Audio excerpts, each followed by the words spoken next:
I wanted to spend this half hour to bring the one framework I took out of 10 years of consulting with McKinsey. And it's a soft framework. Out of all those hard strategy frameworks, this is the one framework I took from the 10 years of consulting. And we played around with it at the mobile company, so I'll introduce it shortly, and then we go to the real story. You know this, right? Change at scale is tough. When you look at organization research, whether you get to a number of 70% or 60% or 80%, a lot of large-scale change initiatives fail or don't get the results you want to get out of it. And a lot of that is through organization. And organizing is tough. We as humans, when you put more than two of us together, we kind of easily make confusion. It's hard to make 1 + 1 more than 2, or at least 2. Yeah, let's look at an example. I have 2 options. So option 1 is, if you still know how you as a kid learned to eat with knife and fork, or you're practicing that with your kids at the moment, raise your hand. Ooh, okay, not that many. Second example is, if ever you had New Year's resolutions and said something like, hey, I want to do more sports. I hope it's a bigger group. Yeah, okay, we'll use that. I look fit, but I'm not that much fit. I would love to do more sports. So whatever you tell me, I'll probably use to get back in my sports game. This is about behavior change. I wish I would do more sports. What could I do? What could I do to, in a year's time, run a marathon? You should take that as an example of behavior change.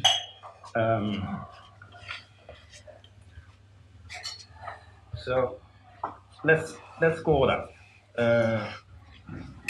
This is the thing I want to do. This is the behavior shift I want to make. I want to get fit and really be a sportsman again.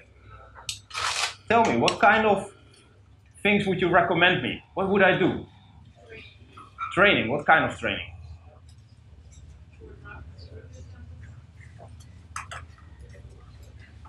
Yeah. What else? Set goals. Set goals? Set goals. Small goals. Small goals, yeah. What else? Yeah, that's so I'm going just back and then I make a circle, yeah. Small steps and realistic goals. Why small step? Why I like that marathon thing. Yeah, because big steps mostly are overwhelming, and you won't reach it if you are not able to take small steps. You will not be able to take big steps. Yeah. Small goals, small steps, realistic stuff. Yeah. Let's move. What else? Train your mindset. For example, tie running shoes every morning. Train your mindset. What does lacing my shoes do with my mindset? Makes a small change in your behavior. So you start with a small behavior change and work up to the big change. By one marathon. Yeah. So maybe tie them, take them when you are walking around, eating your breakfast. Day after, maybe one outside. Yeah. It is about small behavior change. Let's make some small initiatives. Yeah. Make a list of barriers or excuses and think of how you overcome them.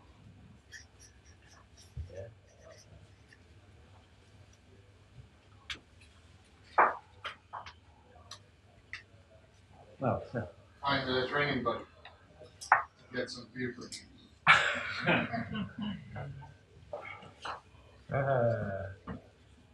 I'm looking so much forward to this. Yeah. Yeah, so that you're not that motivated to do sports or to do more sports, so you probably have to reward yourself. So it's this So it's something like if I run this time, I will buy me this time. get me that new watch and yeah. drink 10 more. If I've ran 10 Ks, I can drink 10 beers. That kind of let's put some rewards I really love, and then yeah. What else? What can you do to make me run that marathon? Linking the new sport activity to something you're already doing to make it a habit.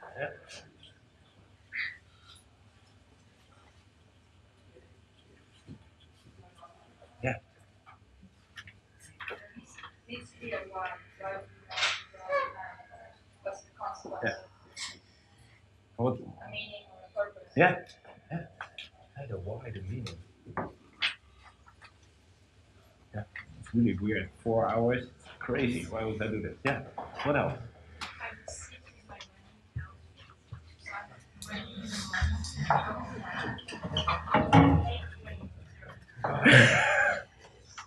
I'm with you there, I guess. Yeah. So, morning, already. It's like no barrier, like whatever you need. Yeah. What else? What?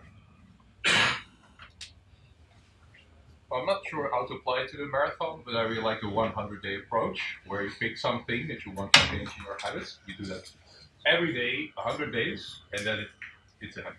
Done. Yeah. It's like I need to be a machine, right? It needs to be a mechanism. It's like it's a standard thing. It needs to be conditioned, yeah. It's like as a McKinsey consultant, I would call that the process, right? It's a fixed rhythm. You put it mechanically in your system, something like that, right? We already heard about barriers which occur while trying to change something. And I would suggest that it's also could be helpful to have a counterpart person which offers new solutions to these barriers, so that you can discuss these barriers with a person who offers new solutions for them. What kind of person? Anybody who helps you to overcome this barrier. Yeah. So I have it's not only the body that is peer pressuring me, but it's also the body that's like a coach to me. Like if I have an issue, he can help me out. Yeah, to solve it. Yeah, to coach and yeah.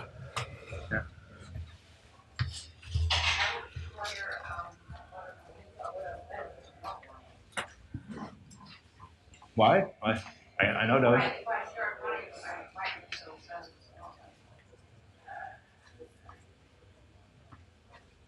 Turn it around. Why would I not be running? And then? I have to make sure that when I go running, that I still keep it down. Yeah.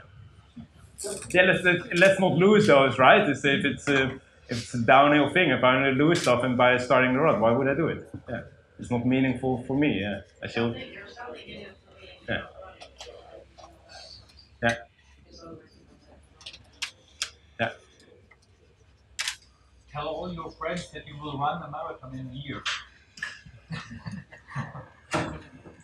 It's commit, right? Put yourself on the front of the newspaper and say, in a year's time, I'll be there. Yeah. Yeah.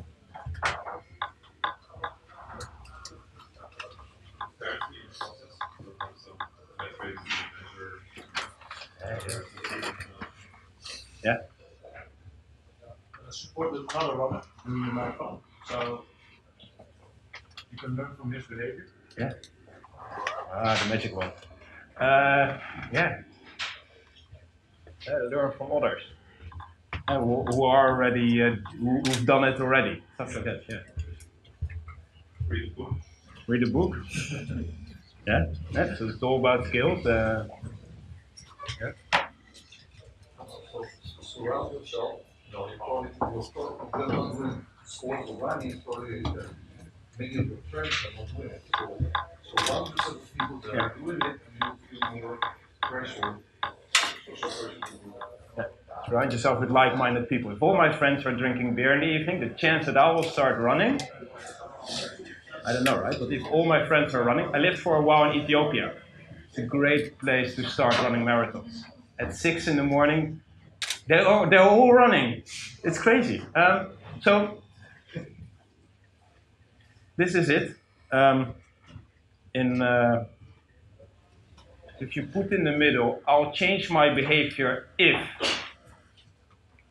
And these are the 4 things you could consider. It's just a framework, you can split it up in multiple ways, but this is how we were thinking about it. You need role models. This comes from the McKinsey days, so it still says superiors. Okay, fine. But you need peers, anyone else that shows that behavior already. You really need to understand the why. You need to be convinced personally that you want to do this. Why would I personally run this marathon? Developing talents and skills. Putting 2 feet in front of each other at walking speed is fine, but to gain that speed and do it for a couple of hours, the techniques you need, the skills you need.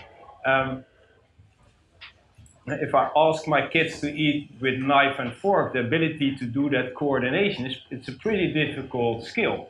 If you ask people to change their behavior and they don't know how to do it, good luck trying. And then there's something about the formal mechanisms. It's metrics, it's processes, it's rewards, whatever it is, right? But it's also the tools, the processes, the whole systems at play. What are in a broader system you're operating, what are the incentives and things playing out? If you have IT systems, do those IT systems make it easy to support this behavior? Or do you need 20 more clicks to actually do this? It goes to that kind of practical things here. That's the theory. Let's hear an example. You know Kees maybe from this morning, from the other side, from the attention point app. The mobile company makes apps. If you're Dutch, you probably have one of the apps on your phone, whether it's from the ABN AMRO Bank or from the ANWB or from one of the insurance companies. It's a big, I think every Dutch person has an app from the mobile company on their phone. I hope so. Yeah. From introvert to extrovert, that was the change the mobile company wanted to make. What is it? What does this mean to you what's the behavior change you were aspiring? Well, a couple of years ago, economically it was quite simple for our company. Customers came in, told us what to do, we did it, asked some money for it and earned some money. So that was quite simple, but then things changed and customers didn't come in automatically anymore. And customers until a year ago, there were disruption of our work, an interruption of our work. And so they came in, it was quite easy. But a few years ago that stopped. And therefore, we had to change the company from, internally focused to more externally focused to customer centric. And that's also the reason why we adopted Holacracy to change. In a couple of words, this is how we approached that shift. Let's take them one by one. Kees, I think this one was the most fun. Fostering understanding and conviction. And when you're a programmer, and life is so cool to just code, and the customer calls and it feels like a disruption. Why is it meaningful for your developers, making it a bit, and exaggerating it a bit, but why is this change meaningful for them? What did you do to get that understanding and conviction within the organization? Well, as far as this part, you mean? Yeah, exactly. Let's we try to explain, and I try to explain that we need to go out there, we need to go and talk to our customers, but also to their users. So we're doing an application for public transport in Belgium called the Line, same as we have in the Netherlands, OV 9292. But so it's to plan your routes via public transport. And one day the team went to Belgium, to Brussels, and they went by train, and then they had some hour extra, and then they just went to a bus stop and started talking to people that use that app. And from those discussions, they all of a sudden noticed that a lot of things in the app could be improved.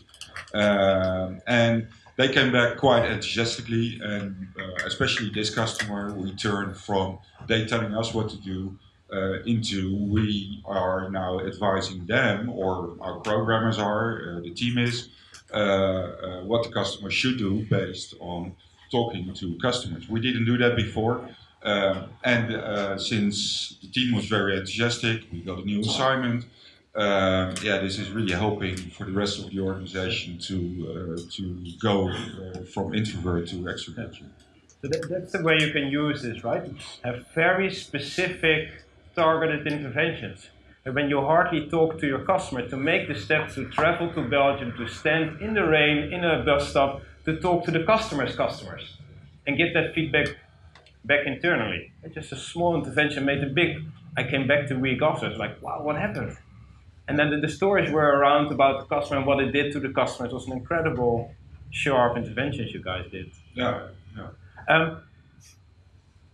Mechanisms, Holacracy is full of mechanisms, of course, right? With checklist metrics. How did you use everything available to create also those underlying systems and focus on that? Yeah, well, we started also with Holacracy, of course, measuring things and be more curious about things. And if you're curious, then you want to find answers. So we implemented a lot of statistic tools in tracking tools in the work we did to see how things are used and what we can learn from it. That's one of the important changes we did. I remember you started using it in tactical meetings, right? There was a checklist, and it went all around the circle that said, I wrote this up. Do you remember the exact words you had about customer futures or recommendations to customers? What was the checklist you used? Yeah, it was something like, we now changed it, but it was something like, last week I did something noticeable to amaze a customer. So something he didn't expect.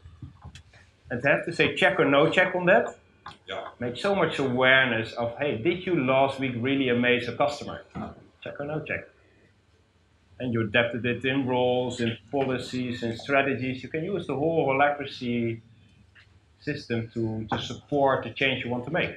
It actually now became one of our strategies to do proposals, to amaze customers, to do things well they can't say no to. So what were skills that people needed to actually do this new behavior, and how did you practice it if we look at the third bucket? Well, first of all, we hired a great coach, of course, because Holacracy and changing, needs some education, needs some teaching. So we hired a coach, Koen, and we all get to read the book, a lot of training. And new people, for instance, that are coming into our organization are being onboarded to this system of Holacracy and how we work and how we do with each other and with our customers. And it always surprises me, whether it's the whole Holacracy transition or just a focus introvert to extrovert, how fast you immediately talk about the new people on the bus. Because this is a shift you make. You don't want to water it down when one or two new people get on board. It's something you keep investing and focusing on. So within a couple of months you're into this, you immediately think about, hey, how do we sustain that level? What kind of continuous training or onboarding is needed to keep doing this? Role modeling. You can ask this from someone, but what kind of role models did you see around? What was expected or unexpected happening there? Well, first of all, before we decided to implement Holacracy, we started looking at quite some other companies like HubSpot and Spotify and Valve and some other companies that have similar systems to Holacracy and see how they were doing and if people like that, etc. So we had a look at those examples and showed the people what was happening in those companies. Now we have quite some developers that before weren't really attached to the company or were or to the strategy or what the company should do or the customers. So they were doing their programming jobs, but nothing more. Now a lot of those developers became active in the organization, even became lead links, and that shows other people, okay, you can turn this organization around if you want. You do have influence and you can change the organization. And if Kees tells how important extrovert is in the company, you don't buy it from Kees, because if Kees tells it, it's the company party line. So he's a great role model. If he would have shown other behavior, if he was going for the introvert behavior, that would have been difficult. So you definitely need the usual suspects to act in the desired behavior. But you also want unexpected role models to pop up. And the guys you don't expect it from. The guys who are personally making that transition, not because the company required it or whatever it is, right? So put the unusual suspects into the spotlight. If I see that person doing it, oh wow, I reconsider it. If he's really doing that, I didn't expect that at first, I'll give it a second chance. Yeah, and it's quite nice to see that all of a sudden people are having comments and objections to what you do, because they can in Holacracy, and it's quite nice to experience. Yeah. If I try to convince people for Holacracy, it's my job. I'm a consultant. I'll sell anything to anybody. Get convinced by someone who went through that path already, who is a true believer from an intrinsic perspective and not only from a consulting perspective, right? I know I'm a true believer, but it's a bit of what we say in Dutch, the bij van wc ain't commercials.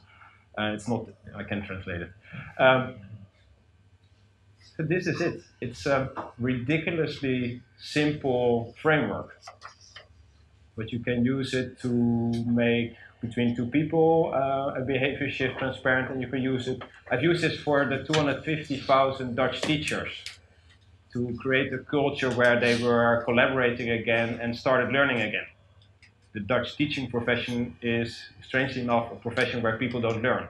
You teach in your own classroom, but you don't learn from your fellow teachers. It's a big shift to make, to open your mind up to learn from your fellow teachers. And to do that at that kind of scale required some interventions, and we structure it in this way. Here are my three very practical suggestions.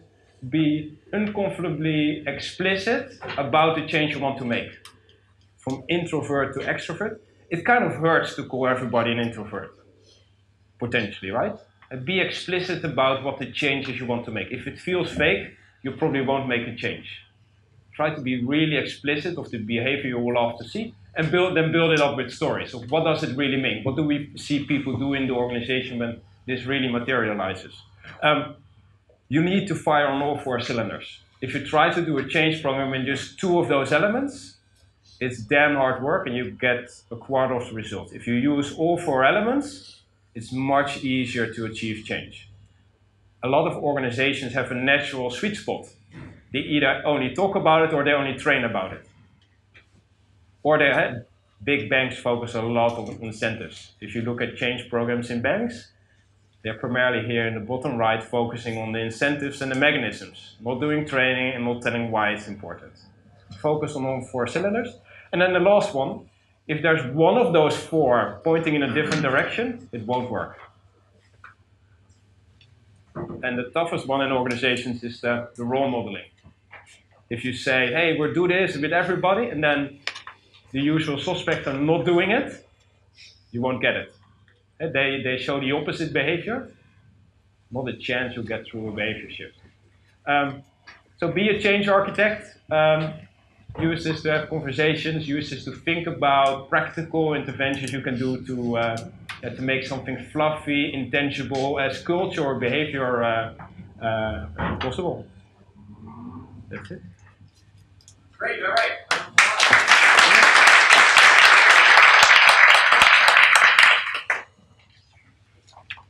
Okay, so we've got a few minutes here for Q&A for Koen or Kees. Yep, I'm going to try to mic run as best I can. I see one back here. Excuse me.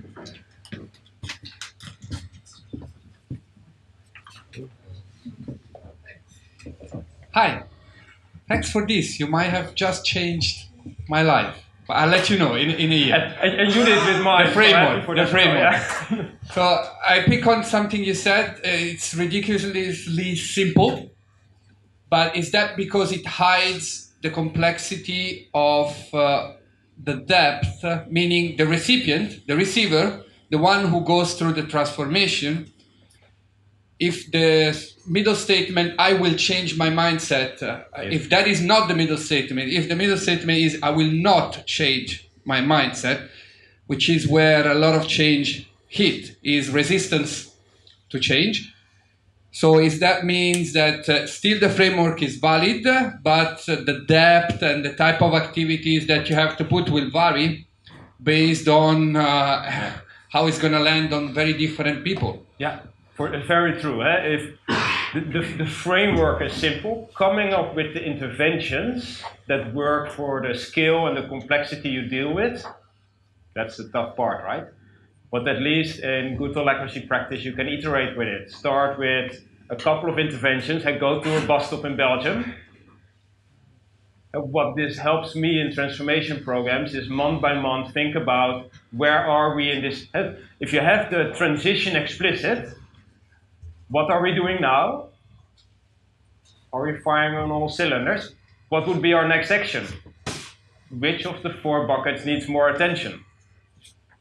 Do we need to start more training or do we need to do more meaning and why? And you can really assess each of the 4 buckets, but the tough part, especially if you talk about a lot of people, if I had the full week to convince everybody about the change, I'll probably get to it. But you have typically very limited time, and there are lots of messages going on in your organization. So to be very focused with the couple of things you do to make this change happen, that's the challenge. I saw a lot of hands before, but now I don't see any. Who had? Yeah.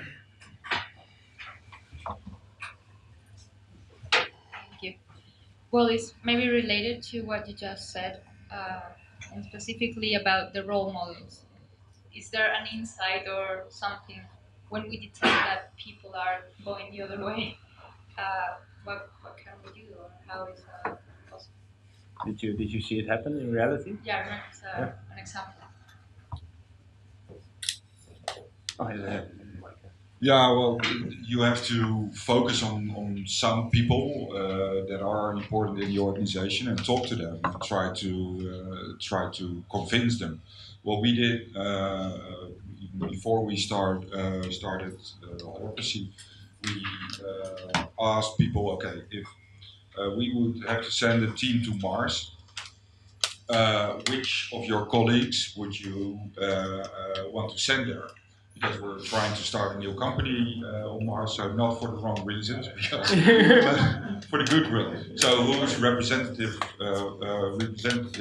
person in the company? So they elected 5, 6 people, and those were people, of course, that were important in the organization that should be behind the change. We had some struggles with 1 or 2 of those people that want to go into another direction. So it's a lot of talking and identifying. Yeah. No. So role modeling also means you can over-invest in it. And that's what Bol did, what you saw in the previous presentation, that not needs followers. Over-invest in getting those role models, link them to the why, let them tell the story, and let them do the training as well. The amount of time and energy and money you spend on the first people to get into it, you don't need to linearly scale it to the rest of the organization. So you can over-invest in those role models. It really pays off. If you put them in the spotlight, you foster them, you cater them, and then use and energize them to train the rest and to tell the story. Okay. Thanks for the framework. Very helpful. I have a question for you, Koen. when you do Holacracy implementations, there you have this classical mind shifts of power shift and so on. Do you use the framework within implementations, and in which parts, and how do you use it? So the whole Holacracy implementation is a structure change, but above all a mindset shift, right? I put in, well, the big shift is the power shift. If you put it in a single sentence, from I listen to my boss to I take my own actions. When I do an implementation, I love to make that more specific. What does it mean for this organization or for this team? Holacracy fills in a lot of those buckets already, right? There are certainly not only the manager, but the facilitator and the secretary are going to be role models. They're naturally in the spotlight. There's a lot of mechanisms at play with accountabilities, metrics, checklists, and the whole system is geared up to support that change. Like I said, there's not a 70% failure rate with Holacracy. So the Holacracy implementation is actually pretty easy compared to what large organizations try to do when you don't have such a strong system in place. The why is still a big question. That's why the Achilles heel of Holacracy is the why. Holacracy is not the why, it's the means. The why you use Holacracy is for every organization different. Thank you for the very helpful model, and I use it immediately to kind of check myself with my efforts at Finance Fox to implement Holacracy. For those who don't know, we did it for 12 months. Unfortunately, stopped the experiment, and I feel like we invested in all four buckets quite intensively. Yet there were certain people who didn't even get close to agreeing with it and feeling that it's meaningful, or even acquiring the skills and competencies to behave in the new way. So obviously it might have been something that we did wrong in terms of communicating it, teaching it, whatever. But at the same time right now, I'm also thinking there are just certain people in the organization who are really not, able, even if willing, not able to act in a holacratic environment. That's for me like the dark side of holacracy right now at the current stage. And I'm open. I would like to know, have you experienced it in the same way, or and if yes, how did you handle it? Because we couldn't let go of these people. They were very crucial. So yeah, big question. Yeah. So there are two things. One is the change you want to make. For some people, the biggest change Holacracy can bring is too big, right? If I would have to run a marathon by the end of the year, the amount of initiative you can pull in with my health situation won't happen. That's a big belief in my head, huh? The second thing is, what's your example of going to a bus stop in Belgium in the rain? Because that's where the mindset shift happens. It are not the nicely fabricated, beautifully crafted stories. It's the stuff that happens in the rain. What's the example there where could the real mindset shift happen? I agree with it. It's not the companies agrees with it. It's a beautiful story from a customer perspective. It comes back to the person, right? Somebody asked me yesterday, I don't know who anymore, did you lose people in the company because of implementation of Holacracy? Did people leave, or did you ask people to leave? And in fact, I had to admit, some people left. I don't know exactly how many. And I know I asked somebody to leave because of it, and then this person told me, "Well, good, because if you're prepared to do that, if you're admitted to Holacracy, probably this will happen. So if it doesn't happen, I would be worried." So Holacracy, I don't think it's for anyone, and especially people in roles that are normally free, like sales or managers or creative people. Yeah, they tend not to like it that much at first. So it takes a lot of convincing. Yeah. That's an example of a mechanism, right? If you wouldn't have asked that person to leave, your mechanisms what kind of incentives and what you motivate people to act on, is pointing exactly the opposite way of the behavior you want.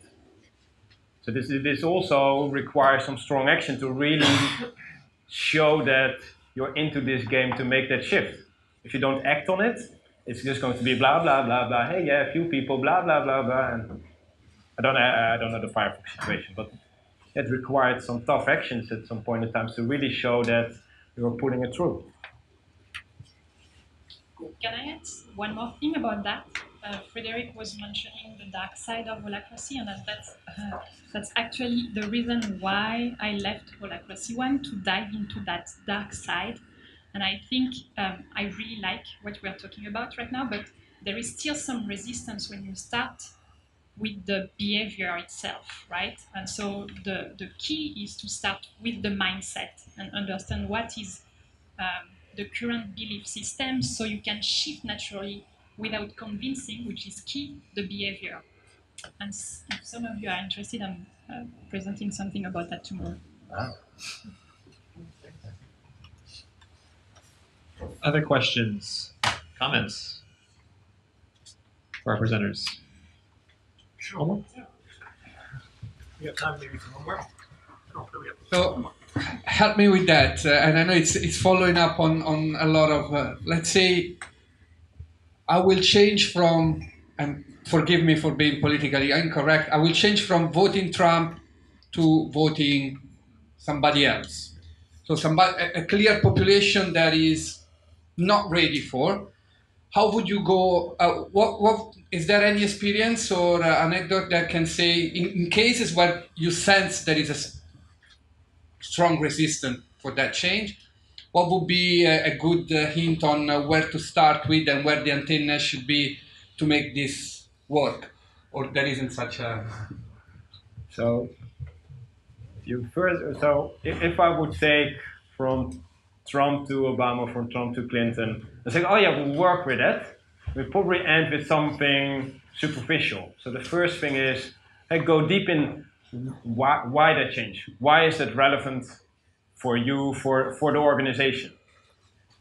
Can we replace from Trump to Hillary with something that really brings down the behavior? Hey, what do I see happening different?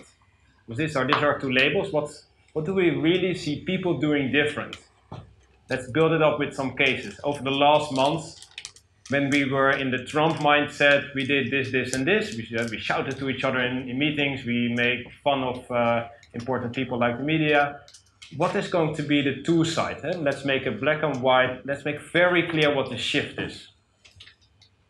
You can spend weeks and weeks of time on that. Interview your customers, talk to people, build up examples. Make it explicit. What does it mean from introvert to extrovert? I can have a lot of interpretations about it. That probably leads easily to the why, but then you need to make it specific to the people. If you have that shift clear from the organization's perspective, talk to a lot of people in the organization. What does it mean to you? Build up that story. Let them tell that story. And then you probably come up with some, you can really analyze this. What is currently in our mechanisms supporting that we vote Trump? Tell me. Look at your HR policies, look at your IT systems, look at how meetings are set up, look at your organization structure. What in your current system is actually supporting that original behavior? Because it was probably there for a good reason, right? You guys were introverts for a good reason. You build up your whole organization to be that way.